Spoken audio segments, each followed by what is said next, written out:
रही बात करते हैं भूकंप की, जो दिल्ली और उसके आसपास के इलाके में बीते 2 महीने में लगातार उसके झटके महसूस किए जाते रहे। अगर हम बीते 2 महीने की बात करें तो इस तरह से लग रहा है जैसे कि हर दिन भूकंप आ रहा है और देश के हर राज्य में भूकंप के झटके महसूस भी हो रहे हैं। लेकिन दिल्ली और एनसीआर के इलाके में भूकंप के झटके कुछ ज्यादा महसूस हो रहे हैं। ऐसा लगता है जैसे कि क्या हम वाकई में डेंजर जोन में रह रहे हैं। स्थिति क्या है, आइए जरा आपको समझाते हैं। दरअसल दिल्ली और उसके आसपास के इलाके के पास 5 फॉल्ट लाइन है। अब आप कहेंगे फॉल्ट लाइन क्या होती है? बड़ी आसान भाषा में हम आपको ये समझाएं कि धरती के नीचे एक हिस्सा है जो कि उभरा हुआ होता है, जिसे टेक्टोनिक प्लेट कहा जाता है। इन टेक्टोनिक प्लेट में मूवमेंट होती है और इसकी वजह से ये हिलते हैं और आपस में टकराते हैं। टेक्टोनिक प्लेट धरती के नीचे होते हैं, यानी कि आपके सॉइल के नीचे, रॉक के नीचे ये एम्बेडेड होते हैं और ये प्लेट्स 4-5 मिलीमीटर प्रति वर्ष हिलते हैं, यानी कि आगे और पीछे होते हैं, जिनकी वजह से इनमें आपस में टक्कर भी होता है।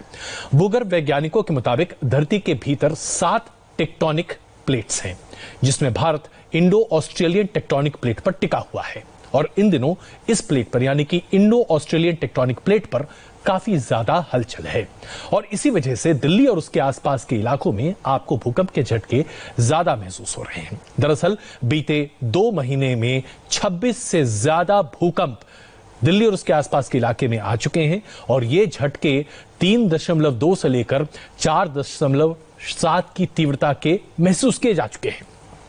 दिल्ली और एनसीआर में भूकंप जिस तरीके से आ रहे हैं उसे लेकर 2012 से ही कई रिसर्च, जो कि या तो आईआईटी कानपुर ने किया, आईआईटी रुड़की ने किया या फिर आईआईटी दिल्ली ने किया, उसके आधार पर यह चेतावनी जारी की गई कि हो सकता है कि दिल्ली और उसके आसपास के इलाके में, यहां तक कि उत्तराखंड तक एक बड़ा भूकंप आ सकता है। सवाल यह है कि क्या यह बड़ा भूकंप दिल्ली को निशाने पर ले रहा है और अगर ऐसा है तो इसके बचाव के रास्ते क्या हो सकते हैं?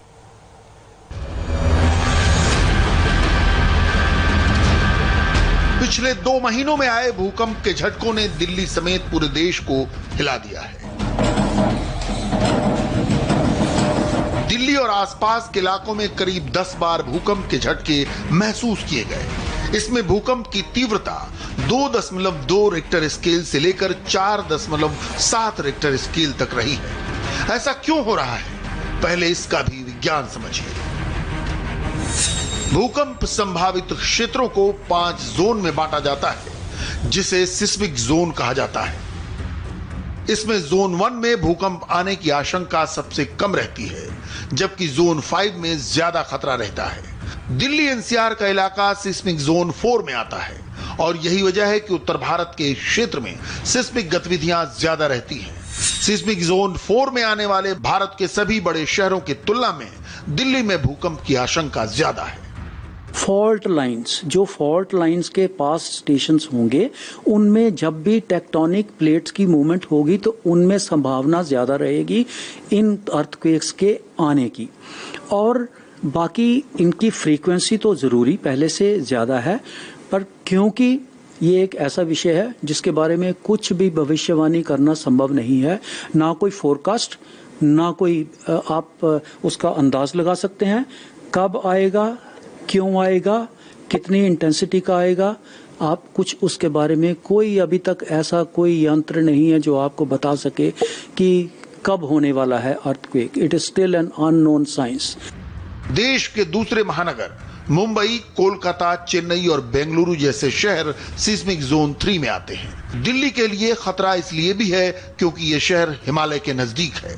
इसके अलावा दिल्ली का पूरा इलाका इंडियन और यूरेशियन नाम की टेक्टोनिक प्लेटों के ऊपर मौजूद है, यानी धरती के अंदर जब भी प्लेटों में कोई हलचल होगी तो इसका खमियाजा दिल्ली को भुगतना पड़ता है। इसीलिए खास तौर पर दिल्ली में भूकंप की वजह से कमजोर इमारतों को सबसे ज्यादा खतरा है। तो देखा आपने